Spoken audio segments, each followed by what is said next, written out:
فيلم سليب ووكن من إخراج بيل ماهر. الفيديو ده برعاية حريف مسلسلات، أول وأكبر قناة متخصصة لتلخيص ومراجعة المسلسلات العالمية. اشترك دلوقتي وفعل الجرس عشان يوصلك كل فيديوهاتنا الجديدة. دعمكم يهمنا وبيساعدنا إننا نكمل.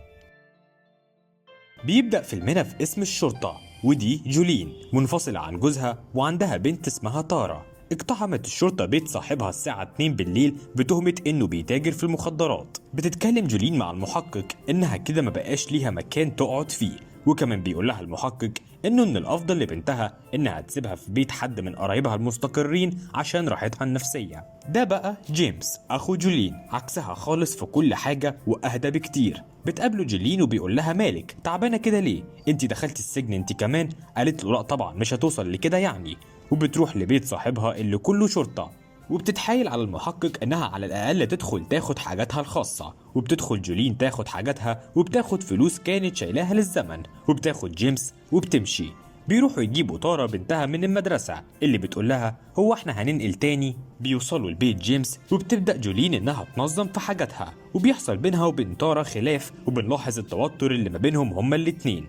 وبالليل بتفضل جولين برضو منهارة وبتتكلم مع جيمس وبتقوله ان تارا بتكبر بسرعة جدا وانها حاسة انها مش ام كويسة، وكمان بتعتذر له انها جت واقتحمت بيته كده من غير ما تستأذنه حتى.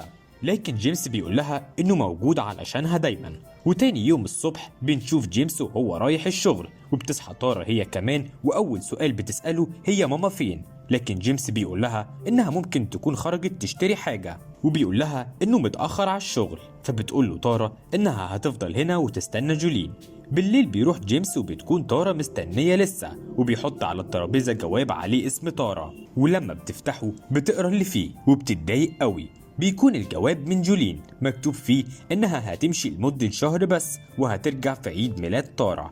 بتروح تارا اوضتها زعلانة وبيحاول جيمس يهون عليها وقال لها هعمل لك كل اللي انت عاوزاه. فبتخرج تارا وبتقول له اول حاجة هتعملها انك توديني المدرسة كل يوم بعربية ماما، وبيوافق جيمس. وتاني يوم فعلا بيوديها المدرسة وبيروح على شغله. بالليل بيعمل جيمس اكل، لكن تارا بترفض تاكل وبتصمم انهم بكرة يدوروا على جولين. بيوافق جيمس بعد الحاح كتير من تارا.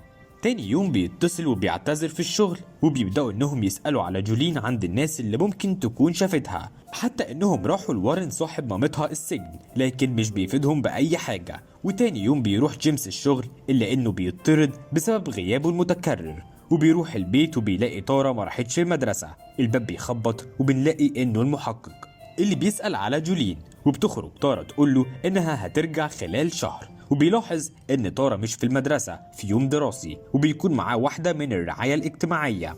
بيكمل المحقق كلامه ان جيمس مش عارف يهتم بتارا، وبغياب جولين هيكون كده مضطر ينقل تارا مؤقتا لدار الرعاية الاجتماعية. وبتنقل تارا فعلا، وبيلاقي جيمس ان الفلوس أثرت معاه، فبيضطر ينقل لمكان تاني، وبيأجر غرفة عند واحد قريبه اسمه راندال عشان يقعد فيها. وبيقرر جيمس انه يزور تارا وبياخد لها هدية عيد ميلادها وبيخرجها معاه.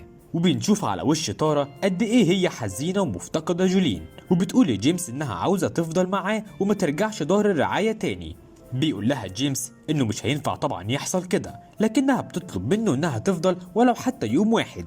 بيقرر جيمس انه ياخدها بالعربية ويسافروا بعيد، وبيعملوا كده فعلا وبيقعدوا في فندق. لكن الفلوس اللي مع جيمس مش كفاية انهم يفضلوا مكملين رحلتهم، لكنه قال لتارا هيتصرف. وبتبدأ تارا تهزر مع جيمس وبتقول له يقول لها نيكول وهي هتقول له بابا. واضح ان ده مسلسل مشهور عندهم وغالبا دي الشخصيات اللي فيه.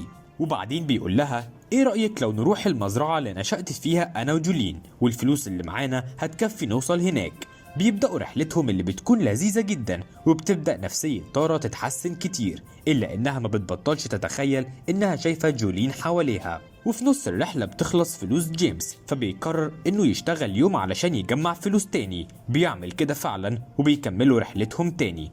بيوصلوا المزرعة وبيسلم جيمس على باباه وبيقول له إن دي بنته نيكول.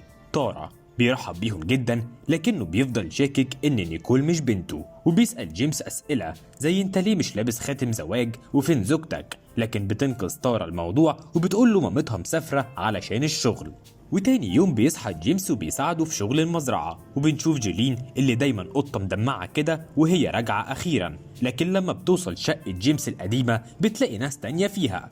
بنرجع تاني للمزرعة وبنشوف إن بابا جيمس طبعه صعب جدا، دايما بيزعق وبيركز في كل حاجة، وكان بيزعق لنيكول مثلا إنها مش عارفة تلف الحبل، وصمم إنهم ما ياكلوش لحد ما تتعلم. بتفضل جولين تدور على تارا، لكن في الآخر بتقرر إنها تروح تبلغ الشرطة إن بنتها مفقودة، وبيحاول المحقق يفهم منها أي حاجة لكنها بتقول إنها ما تعرفش وبتمشي. بتتعب تارا جدا من الشغل في المزرعة وبتشتكي لجيمس من طريقة جدها، لكنه بيقول لها إنهم مش هيطولوا هنا أبدا. وتاني يوم بالليل بيقول جيمس لبابا إنهم مضطرين يمشوا ودلوقتي محتاجين منه فلوس كأجر لشغله هو ونيكول في المزرعة، لكن بابا بيستهزأ بيه جدا وبيقول له مين تارا دي، وقال له ان مكتب الرعاية الاجتماعية جاله وحكى له قصة تارا قبل ما جيمس وتارا يجوا المزرعة اصلا، لكن جيمس بيقول له انه ما يعرفش اي حاجة وان اللي فوق دي نيكول بنته. تاني يوم بيصحى جيمس ومعاه نيكول وبيبدأوا شغل في المزرعة. بابا جيمس زودها قوي مع تارا وبدأ يزعق لها جامد وبيضربها كمان.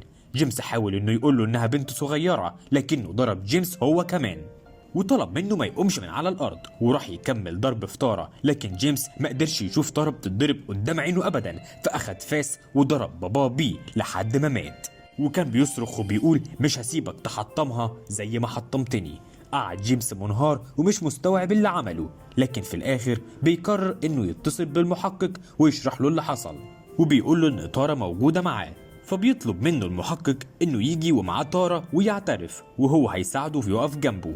وفعلا بيعمل جيمس كده، لكنه بيوصل تارا اللي اول ما بتشوف جولين بتجري عليها وبتحضنها وبتعيط جدا.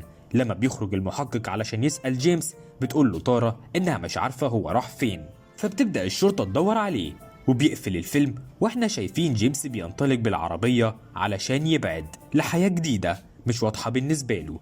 تفتكروا ايه اللي حصل له؟